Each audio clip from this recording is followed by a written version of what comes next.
এক একবার মন চায়, মন কি চায়।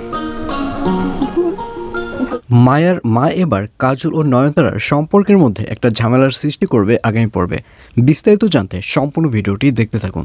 আসসালামু আলাইকুম প্রিয় দর্শক, সবার কি অবস্থা? হাজির হয়ে গেলাম চ্যানেল আইটিভি নিবেদিত আপন মানুষ নাটকের 36তম পর্বে কী সব ঘটতে চলছে তার অগ্রিম খবর নিয়ে। অলরাইট 36তম পর্বটিকেও মিস করবেন না, কারণ এই পর্বে আপনারা দেখতে পারবেন মায়ার মাকে দেখা যাবে সে গ্রামের মধ্যে কাজলের নামে একটা কালারিংয়ের সৃষ্টি করবে, এবং মায়ার মা যখন নয়নতারার ভাবির কাছে কাজলের নামে বাজে বাজে কথা বলবে, অর্থাৎ মায়ার মা যখন নয়নতারার ভাবির কাছে গিয়ে বলবে যে কাজলের চরিত্রের সমস্যা রয়েছে, কাজল মায়ের পিছনে ঘুরঘুর করছে, এইসব শুনে নয়নতারার ভাবিকে দেখা যাবে তার কাজলের প্রতি একটা নেগেটিভ ধারণার সৃষ্টি হবে। কারণ এর আগে তো নয়নতারার ভাবিকে দেখা গেছে সে কাজলকে অনেক ভালো ছেলে হিসেবে চিনত। সে ভেবেছে যে কাজলের সাথেই নয়নতারার যদি সম্পর্কটি হয় তাহলে খারাপ কিসের, কাজল তো অনেক ভালো ছেলে এবং গ্রামের মধ্যে কাজলের তো অনেক সয় সম্পত্তি রয়েছে, সুতরাং এটা তো ভালোই দিক।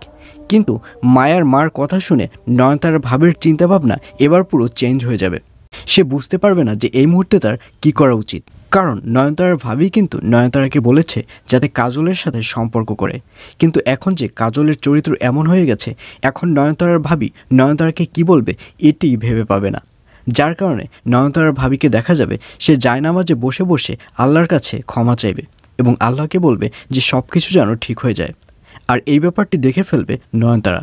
তখন নয়নতারা তার ভাবির কাছে জিজ্ঞাসা করবে যে কি হয়েছে, তুমি জায়নামাজে বসে এসব কি বলছো। তখন নয়নতারার ভাবি সব কিছু নয়নতারাকে খুলে বলবে যে কাজল মায়ের সাথে সম্পর্ক করে, এবং শুধু সম্পর্ক না, মায়াকে রীতিমতো ডিস্টার্ব করে। আর এইসব কথা শুনে নয়নতারাকে দেখা যাবে তার কাজলের প্রতি একটা ভুল ধারণার সৃষ্টি হবে, এবং এমনিতেই নয়নতারার পরীক্ষার সময়, আর অন্যদিকে কাজলের টেনশন, যার কারণে নয়নতারা একটা বাজে সিদ্ধান্ত নিয়ে নেবে। আর এর জন্যই সে সিদ্ধান্ত নিয়ে নেবে যে কাজলের সাথে সে আর কোনো সম্পর্কই করবে না। আর এছাড়াও থাকবে আশ্চর্যের সকল ঘটনা।